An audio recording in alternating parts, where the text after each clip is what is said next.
ऐसा लग रहा है कि अगर मैं कैमरे पर नहीं होती तो मैं शायद वहां पर जाकर मैं भी अपने मोबाइल से एक वीडियो हमेशा हमेशा के लिए अपने साथ रखने के लिए बनाती, लेकिन शायद ये काम ज्यादा बड़ा है जो हम सब अपने दर्शकों को, देश के किसी भी कोने में जो बैठा हो, जो राम भक्त बैठा हो, जो भारत की संस्कृति में आस्था रखता हो, भारत की सभ्यता में आस्था रखता हो, उन सब तक हम ये तस्वीरें पहुंचा पा रहे हैं। ये बहुत बड़े सौभाग्य का विषय है। हर वर्ष हम आज तक के जरिए दीपोत्सव की ये सुंदर तस्वीरें दिखाते हैं।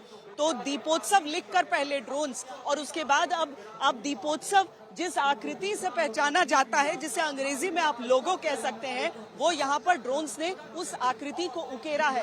और इसके साथ ही जैसे ही एक आकृति से दूसरी आकृति की तरफ वो इस अंधेरी काली रात में बनाते हैं, टिमटिमाते सितारों की तरह वो पूरे आसमान में बिखर जाते हैं। और साथ ही बिखर जाती है एक ऐसी छटा जो सबके मन में हमेशा हमेशा के लिए एक ऐसी तस्वीर छोड़ जाएगी जो वो कभी भुला नहीं सकते। चाहे ये पुष्प हो, उत्तर प्रदेश टूरिज्म भी देखिए इसके साथ, क्योंकि पर्यटन विभाग की तरफ से ये किया गया। उत्तर प्रदेश टूरिज्म हर रंग के साथ टिमटिमाता हुआ आपको आसमान में इस तरफ दिख रहा है। अभी कुछ देर के लिए लोग धरती पर रखे, तट पर रखे इन दीपों को भूलकर आसमान में प्रज्वलित उन दीपों की तरफ देख रहे हैं जो एक अंधेरी रात में सितारों की अपनी भूमिका निभा रहे हैं।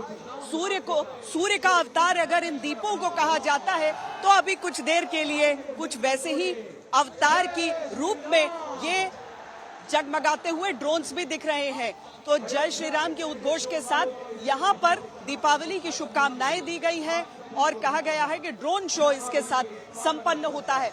लेकिन बहुत सारी ऐसी चीजें पिछले कुछ वर्षों में बहुत सारी ऐसी चीजें हमारी आंखों के सामने यहाँ दिखी हैं जो अयोध्या वासियों को, देशवासियों को और कई विदेशी मेहमानों को भी उनका मन मोह लेती है। यहाँ पर आज भी कुछ ऐसा ही उत्सव रहा। हर बार कुछ नया सोचकर इस उत्सव को कुछ और निखारा जाता है। इस बार भी किया गया। अब राम जी की जो कथा यहाँ पर सुनाई जा रही थी लेजर शो के जरिए, उसका भी जो अध्याय है वो थोड़ा सा आगे बढ़ाया जाएगा, क्योंकि अभी तो यहाँ पर लोगों के लिए जो यहाँ पर बैठे हुए हैं, जो विराजमान है, उनके लिए तो अभी ये शुरुआत हुई है। वो आराम से सरयू के तट पर इन दीपों के साथ इस दीपोत्सव को मनाएंगे। ये एक ऐसा त्योहार जो मनाया तो हम सब ने, लेकिन छोटी दिवाली के रूप में मुझे लगता है कि दीपोत्सव दीपावली के दिन जिस तरीके से दिए जगमगाते हैं उतनी ही सुंदर तस्वीर पेश करता है।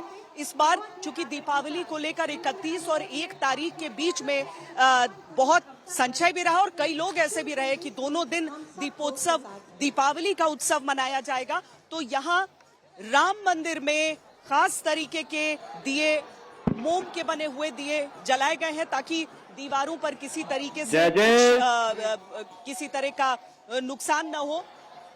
आप लोग और इसके कितने साथ लोग ही यहाँ पर हैं? आप लोग 2 दिन तक यानी दीपावली और उसके अगले दिन दीपावली का त्योहार होगा।